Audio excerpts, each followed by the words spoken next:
ठाण्याच्या राजकीय, सामाजिक आणि सांस्कृतिक घडामोडींचं वर्तमान चित्र दाखवणाऱ्या ठाणे वर्तमानमध्ये मी नितीन बोरसे आपलं पुन्हा एकदा हार्दिक स्वागत करतो। सादर करीत आहोत आजच्या ठळक बातम्या। गेल्या काही दिवसांपासून ज्या पालकमंत्री पदाच्या घोषणेची वाट सगळेच आतुरतेने बघत होते, ती पालकमंत्री पदाची घोषणा अखेर झाली आहे आणि ठाणे जिल्ह्याच्या पालकमंत्रीपदी अपेक्षेप्रमाणे श्री एकनाथ शिंदे यांची वर्णी लागली आहे। एकनाथ शिंदे यांची केवळ ठाणेच नव्हे तर मुंबईचे पालकमंत्री म्हणून श्री एकनाथ शिंदे यांच्याकडे आता जबाबदारी सोपवण्यात आली आहे। ठाणे जिल्ह्यातलेच आणखी एक मंत्री श्री गणेश नाईक हे गेल्या काही दिवसांपासून सातत्याने ठाणे जिल्ह्याच्या पालकमंत्री पदावर दावा ठोकून होते, किंबहुना त्यामुळेच मोठ्या प्रमाणामध्ये चर्चा सुरू झाल्या होत्या। आता गणेश नाईक यांच्याकडे पालघर जिल्ह्याच्या पालकमंत्री पदाची जबाबदारी सोपवण्यात आली आहे। तर नव्यानेच मंत्रिपद मिळालेले ओळा माजिवडा विधानसभा मतदारसंघातील आमदार श्री प्रताप सरनाईक यांच्याकडे धाराशिव या जिल्ह्याच्या पालकमंत्री पदाची जबाबदारी सोपवण्यात आली आहे।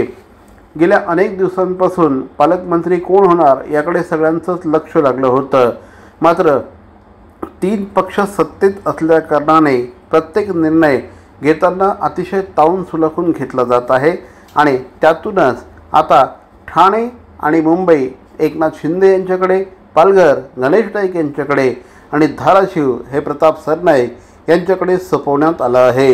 ज्या पालकमंत्री पदावरून एवढं मोठ्या प्रमाणामध्ये घमासान माजलेलं आहे, ते पालकमंत्रीपद नेमकं आहे काय या संदर्भात आपण थोडंसं जाणून घेऊया। वास्तविक उपमुख्यमंत्री पदासारखंच पालकमंत्रीपद देखील घटनात्मक नाही। पालकमंत्रीपद ही एक प्रकारची राजकीय सोय आहे असं म्हटल्यास वावगं ठरणार नाही। मात्र तरीही पालकमंत्रीपदाला एवढं महत्त्व प्राप्त का होतं असा प्रश्न देखील आपल्याला पडू शकतो। पालकमंत्री पद हे घटनात्मक नाही म्हणजे साहजिकच राज्य निर्मितीपासून हे पद अस्तित्वात आलं नाही। मग हे पद नेमकं अस्तित्वात आलं कधी? तर 1972 साली पहिल्यांदा पालकमंत्रीपद अस्तित्वात आलं। त्यावेळेस प्रत्येक जिल्ह्याला एक एक प्रभारी मंत्री नेमण्यात आला आणि त्यानंतर हळूहळू या प्रभारी मंत्र्यांचं पालकमंत्री पदामध्ये समावेश करण्यात आला किंवा ते नाव अशा पद्धतीने बदलण्यात आलं। मात्र तरीही आपण असं म्हणतोय की या पदाला घटनात्मक अधिकार नाही। मग या पदाला एवढं महत्त्व का? तर याचं कारण असं आहे की पालकमंत्री हा नियोजन समितीचा म्हणजे प्रत्येक जिल्ह्यामध्ये एक नियोजन समिती असते, त्याला DPDC असं देखील म्हटलं जातं। तर या DPDCचा अर्थात जिल्हा नियोजन समितीचा पालकमंत्री हा पदसिद्ध अध्यक्ष असतो आणि जिल्ह्यातल्या ज्या काही योजना असतात, ज्या काही महत्त्वपूर्ण योजना असतात, या योजनांची अंमलबजावणी किंवा या योजनांना मंजुरी देण्याचं काम हे DPDCमध्ये होत असतं आणि DPDCमध्ये ज्या योजनांना मंजुरी दिली जाते त्याचा राज्याच्या अर्थसंकल्पामध्ये समावेश केला जातो। त्यामुळे पालकमंत्री पदाला अनन्यसाधारण अशा प्रकारचं महत्त्व असतं।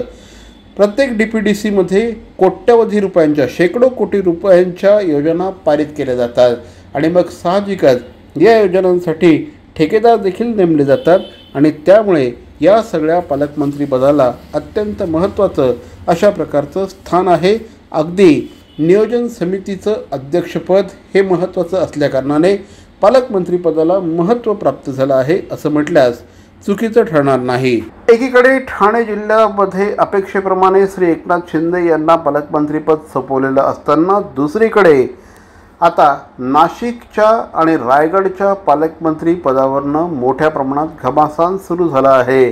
कारण आता या ठिकाणच्या पालकमंत्री पदाला स्थगिती देण्यात आली आहे। नाशिक येथे भारतीय जनता पार्टीचे संकटमोचक म्हणून ज्यांना बघितलं जातं त्या गिरीश महाजन यांच्याकडे पालकमंत्री पदाची जबाबदारी सोपवण्यात आली होती। मात्र त्या ठिकाणी मोठ्या प्रमाणामध्ये असंतोष दिसून आल्याकारणाने गिरीश महाजन यांच्याकडची ही जबाबदारी स्थगित करण्यात आली आहे। तर दुसरीकडे भरत गोगावले यांना पूर्ण आशा होती की निदान यावेळेस तरी रायगड जिल्ह्याचं पालकमंत्रीपद आपल्याकडे सुपूर्द करण्यात येईल. मात्र तसं होताना दिसलं नाही आणि पुन्हा एकदा आदिती तटकरे या सुनील तटकरे यांच्या कन्येकडे रायगड जिल्ह्याचं पालकमंत्रीपद सोपवण्यात आलं.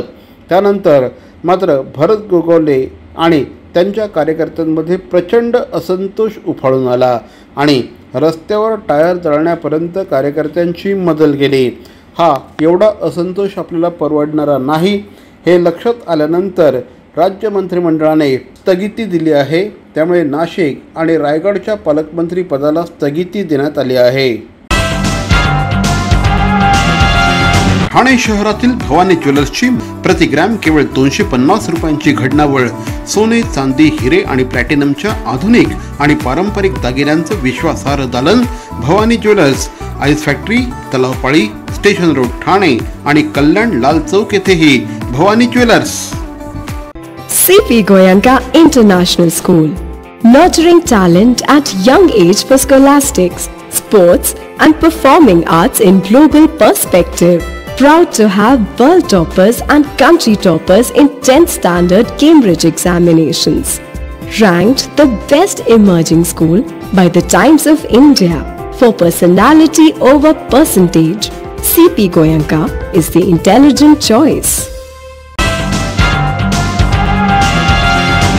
सर्व नागरिकांना आवाहन करण्यात येत आहे की सध्या डासांमार्फत पसरणाऱ्या डेंग्यू या आजाराचा प्रसार रोखण्यासाठी प्रत्येकाने पुढील प्रमाणे कार्यवाही करावी. डेंग्यू आजार एडिस इजिप्ती हा डास चावल्याने होतो. या डासांची पैदास साचलेल्या किंवा साचवलेल्या स्वच्छ पाण्यामध्ये होते. 8 दिवसांपेक्षा जास्त दिवस पाणी उघडे व साचून राहिल्यास त्यात डास अंडी घालतात. अंड्यांच्या अळ्या तयार होऊन पुढे डास तयार होतात.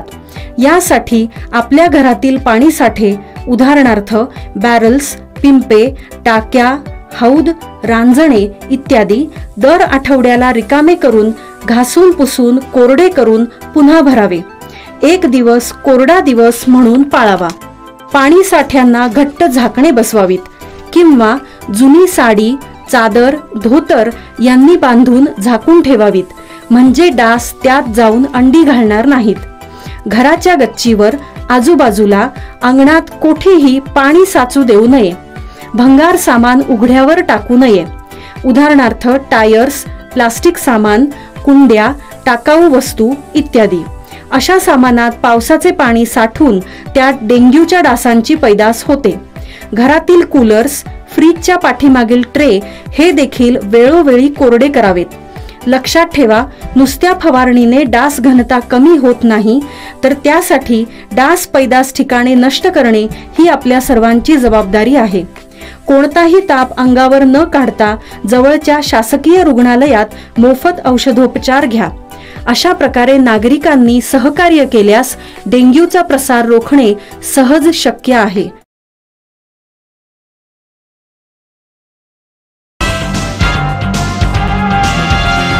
अभिनेता सैफ अली खान याच्यावर हल्ला करणाऱ्या हल्लेखोराला ठाण्यातनं अटक करण्यात आली आहे. बॉलिवूड अभिनेता सैफ अली खान याच्यावर हल्ला करणाऱ्या हल्लेखोराचा 9 तास ठाण्यातील वेगवेगळ्या खाडीकिनारी पोलीस शोध घेत होते. खाडीकिनारी असलेल्या कांदळवनांमध्ये कोल्हे तसंच हिंस्त्र प्राण्यांचा वावर असतो. त्यामुळे कांदळवनाच्या या जंगलात हल्लेखोर लपला असावा असा सुतरामही संशय पोलिसांना नव्हता. त्यामुळे खाडीकिनारी भागात शोध घेणारे पोलीस कांदळवनांच्या दिशेने गेले नव्हते. मात्र हल्लेखोराने काही काळासाठी आपला मोबाईल फोन सुरू केला आणि पोलिसांना कांदळवनाच्या जंगलातील मानवी वावराच्या हालचाली निदर्शनास आल्या. त्यानंतर हिरानंदानी इस्टेट परिसरातील दाट कांदळवनाच्या जंगलात पोलिसांनी शोध घेतला. अभिनेता सैफ अली खान याच्या घरामध्ये शिरून एकाने चाकू हल्ला केला होता. गेल्या 3 दिवसांपासून मुंबई पोलीस त्याचा शोध घेत होते. काही दिवसांपूर्वी मुंबई पोलिसांनी एका संशयिताला ताब्यात घेतलं होतं. त्याचा चेहरा हल्लेखोराशी मिळता जुळता होता, परंतु तो आरोपी नसल्याने पोलिसांनी त्याला सोडून दिलं. त्यानंतर पुन्हा CCTVच्या चित्रीकरणाआधारे पोलिसांनी आरोपीचा शोध घेतला होता. दरम्यान घोडबंदर येथील हिरानंदानी इस्टेट भागात असलेल्या एका कामगाराच्या छावणीमध्ये तो लपून बसल्याची माहिती पोलिसांना मिळाली. त्यानंतर मुंबई आणि ठाण्यातील कासरवाडी पोलिसांच्या पथकाने घटनास्थळी धाव घेतली, परंतु छावणीमध्ये तो आढळून आला नाही। पोलिसांनी तांत्रिक विश्लेषणाच्या आधारे त्याचा तपास सुरू केला। त्यावेळेस तो इथल्या कांदळवनामध्ये असल्याचं पोलिसांना समजलं होतं आणि मध्यरात्री पोलिसांनी त्याला अटक केली। दिनांक 17 आणि 18 जानेवारी 2025 रोजी ठाणे येथील TJ एज्युकेशन सोसायटीच्या शेठ NKTT महाविद्यालय यांनी कला मंडळ यांच्या सहकार्याने NKT कला महोत्सव सोनरस ही आंतरमहाविद्यालयीन स्पर्धा आयोजित केली। डॉक्टर दिलीप पाटील, उपप्राचार्य डॉक्टर मनोशी बागची, त्याचप्रमाणे डॉक्टर योगेश्वरी पाटील आणि डॉक्टर पल्लवी शहा यांच्या मार्गदर्शनाखाली या कार्यक्रमाचं आयोजन करण्यात आलं। या स्पर्धेमध्ये management, IT, fine art, performing art यासारख्या अनेक विभागाच्या एकंदर 44 स्पर्धा आयोजित करण्यात आल्या। ही स्पर्धा सर्व कनिष्ठ तसंच वरिष्ठ महाविद्यालयीन विद्यार्थ्यांसाठी खुली होती। स्पर्धेच्या पारितोषिक वितरण सोहळ्याला संस्थेचे अध्यक्ष शेठ नानजीभाई ठक्कर हे उपस्थित होते। या स्पर्धेत ठाणे, मुंबई, नवी मुंबई विभागातील विविध महाविद्यालयातून 1400 पेक्षा जास्त विद्यार्थ्यांनी सहभाग घेतला आणि पारितोषिके जिंकली। पंतप्रधान श्री नरेंद्र मोदी यांनी मिलेट्सच्या संदर्भात मोहीम राबवल्यानंतर आता मिलेट्सना अर्थात तृणधान्यांना प्रचंड मोठ्या प्रमाणामध्ये मागणी येऊ लागली आहे।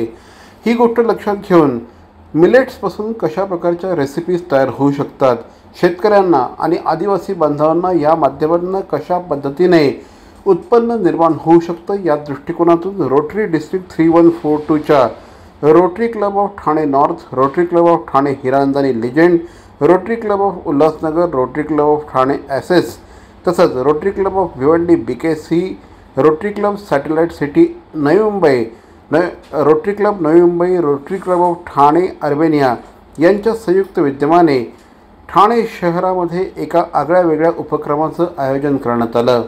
मिलेट्सच्या संदर्भात जाणीव जागृती निर्माण करण्याच्या दृष्टिकोनातून या कार्यक्रमाचं आयोजन करण्यात आलं असल्याचं या निमित्ताने या कार्यक्रमाच्या समन्वयक मनीषा कोंडस्कर यांनी ठाणे वर्तमानशी बोलताना सांगितलं। तर आज आम्ही इथे एक पाककला स्पर्धा घेतली आणि खूप जुन्या आजीच्या वगैरे अशा ज्या पाककृती आहेत त्या त्यांना इथे मांडायला सांगितलं आहे आणि त्या घेऊन आम्ही 1-2 गावांमध्ये जाणार आहोत, आदिवासी पाड्यांमध्ये जाणार आहोत, तसंच बचत गटांना ते शिकवणार आहोत आणि त्याच्यावरनं इतर ते काही करू शकतात का आणि त्यातून व्यवसाय करू शकतात का याच्याकडे आमचा कल असेल आणि त्यांना व्यवसाय चालू करून देण्यासाठी गव्हर्नमेंट ऑफ महाराष्ट्राच्या इंडस्ट्री डिपार्टमेंटने आम्हाला साथ दिलेली आहे आणि असं त्याने आश्वासन दिलं की आम्ही पण तिथे गावोगावी येऊन त्यांना हे सगळं दाखवू, शिकवू आणि मदत करू। या कार्यक्रमाला प्रमुख अतिथी म्हणून डिस्ट्रिक्ट गव्हर्नर दिनेश मेहता, त्याचप्रमाणे मिसेस सोनाली देवरे आणि ख्यातनाम शेफ देवव्रत जातेगावकर हे उपस्थित होते। एन्शंट सिक्रेट्स असं या कार्यक्रमाचं नाव होतं। काही महिन्यांपूर्वी बारामती येथील मिलेट प्रोसेसिंग सेंटरला आम्ही भेट दिली होती। त्यानंतरपासून मिलेटच्या संदर्भात काहीतरी करावं आणि जाणीव जागृती करावी या दृष्टिकोनातून प्रयत्न सुरू होते, असं यावेळेस मनीषा कोंडस्कर यांनी ठाणे वर्तमानशी बोलताना सांगितलं। आम्ही 100 शेतकरी घेऊन कृषी विज्ञान केंद्र बारामती येथे गेलो आणि तिथं मिलेट प्रोसेसिंग सेंटर बघितल्यावर आम्हाला खूप आनंद झाला की आम्ही इथे येऊन आता हे शिकू आणि ही जे ग्लोबली मिलेटचं महत्त्व न्यूट्रिशनमुळे, हेल्थमुळे, सगळ्या प्रकारचे पदार्थ ह्याच्यामुळे जे महत्त्व वाढलेलं आहे तेच आमच्याबरोबर असणाऱ्या 2 आदिवासी मुलांनी सांगितलं की आम्ही तर हे फेकून देतो, आम्ही हे जनावरांना खाऊ घालतो, तर ते जनावरांचं खाद्य नसून ह्याचं अतिशय न्यूट्रिशनयुक्त अगदी पौष्टिक असं खाणं आहे जे अख्खं जग मागतं आहे की आम्हाला आज मिलेट्सच्या वस्तू खायच्या आहेत। आदिवासी पाड्यांवर मोठ्या प्रमाणामध्ये मिलेट्स उपलब्ध असतात, मात्र याचा उपयोग कसा करावा या संदर्भात बऱ्याचदा माहिती नसते आणि या संदर्भात जाणीव जागृती करण्यासाठी या संपूर्ण उपक्रमाचं आयोजन करण्यात आल्याचं या निमित्ताने सांगण्यात आलं। और एक अच्छा बॉन्डिंग होता है, फेलोशिप होता है। जब लोग घर पे ये बनाते हैं तो बना के लाते हैं तो उसके पीछे एक मेहनत भी लगती है और उनको उसमें एक अलग तरह से उनको प्रोत्साहन मिलता है उसमें। और यही हमारा रोटरी का उद्देश्य है कि हम अच्छे से आपस में फेलोशिप करें और कुछ तो भी एक मैसेज भी दें ताकि हमारी जो पुरानी संस्कृति है उसको लोग भूल नहीं जाए, क्योंकि इसके अंदर भी काफ़ी जो है मिलेट्स के थ्रू हम लोग काफ़ी काम कर सकते हैं। और हम प्रोत्साहन देना चाहते हैं, इसके जरिए एक मैसेज भी देना चाहते हैं शेतकरी को भी कि वो भी इसके अंदर सहभागी हो, भाग कर और इसके अंदर पार्टिसिपेट करें। एकंदर 52 महिलांनी या संपूर्ण रेसिपी शोमध्ये सहभाग घेतल्याची माहिती या निमित्ताने चांदनी मारवा यांनी दिली। मिलेट्स बहुत सालों से हैं, रहेंगे, लेकिन उनका मैक्सिमम यूज़ हम कितना कर सकते हैं, हम ये गांव में जाके, आदिवासी गांव में जाके ये सब रेसिपीज़ जो हमें आज मिलेंगी ये हम उनके साथ शेयर करेंगे ताकि वो अपने रोज़गार में उनको और थोड़ी मदद मिल सके। और हमें जितनी उम्मीद थी हमें उससे कहीं ज़्यादा रिस्पॉन्स मिला है। So I am very happy for this cookery contest. Thank you so much. मिलेट्सच्या संदर्भामध्ये आदिवासी पाड्यांवर जाऊन जाणीव जागृती करणार आहोत। आदिवासी पाड्यांवर मोठ्या प्रमाणात मिलेट्स उपलब्ध असतात, मात्र आदिवासी बांधवांना या मिलेट्सचा वापर कसा करावा हे माहीत नसल्याकारणाने त्यांना या संदर्भात जाणीव जागृती करून त्यातनं त्यांना उत्पन्न देखील कसं मिळवता येईल आणि त्यांचं उदरनिर्वाह कसं होईल हे या संदर्भात त्यांना सांगण्यात येईल असं देखील यावेळी सांगण्यात आलं। टेस्ट वाइज, हेल्थ के लिए सब कुछ बहुत अच्छा उन्होंने यहाँ शो किया। और मैं सबको ये भी बोल रही हूँ कि आप अपना छोटे स्केल पे इसको बाहर लेके आओ, अपना बिजनेस शुरू करो। एक प्लेटफॉर्म देने का ये भी एक पर्पज़ है कि लोगों को काम मिले। एक अगर लेडी काम शुरू करती है तो ये चेन पीछे तक चलती है, जो पैदा करता है और फिर ये यहाँ तक आता है, फिर बाज़ार में कितने हाथों से ये गुज़रता है और कितने लोगों को इसमें काम मिलता है। और दूसरा ये सब न्यूट्रिशियस चीज़ें हैं, सबकी हेल्थ के लिए बहुत बेनिफिशियल है। एकंदर 6 रोटरी क्लबच्या माध्यमातून या कार्यक्रमाचं आयोजन करण्यात आल्याचं या निमित्ताने सांगण्यात आलं। मिलेट्सच्या सेवनामुळे आरोग्य तर सुधारेलच, शिवाय जमिनीचा कस देखील वाढेल आणि महिलांना देखील मोठ्या प्रमाणात प्राधान्य मिळेल असा विश्वास यावेळेस सुमिता जैन यांनी व्यक्त केला।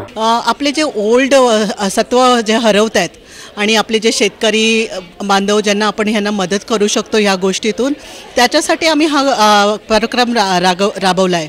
आणि याच्यामध्ये आम्ही या बायकांना ट्रेन पण केलं आहे की मिलेट्समधून कसं कसं करायचं आणि हे आम्ही सगळ्या गावांमध्ये वगैरे सगळीकडे पसरवणार आहोत आणि त्यांना आम्ही एक प्लॅटफॉर्म देणार आहोत की ते कुठे विकू शकतात। आणि ह्याच्यातून शेतकऱ्यांसाठी पण खूप फायदा आहे की त्यांच्या जमिनीला आणि ह्याला फायदा होणार आहे आणि एन्व्हायरमेंटला फायदा होणार आहे। या कार्यक्रमाला जिल्हा उद्योग केंद्राच्या प्रतिनिधी श्रीमती कोकाटे या देखील उपस्थित होत्या। ठाणे जिल्हा प्रशासनाच्या माध्यमातून मिलेट्सच्या संदर्भात मोठ्या प्रमाणात जाणीव जागृती केली जात आहे आणि रोटरी क्लब सारख्या सक्षम संस्थेने यात सहभाग घेतल्यास निश्चितपणे मिलेट्सच्या संदर्भात मोठ्या प्रमाणात जागृती होईल असा विश्वास कोकाटे यांनी व्यक्त केला।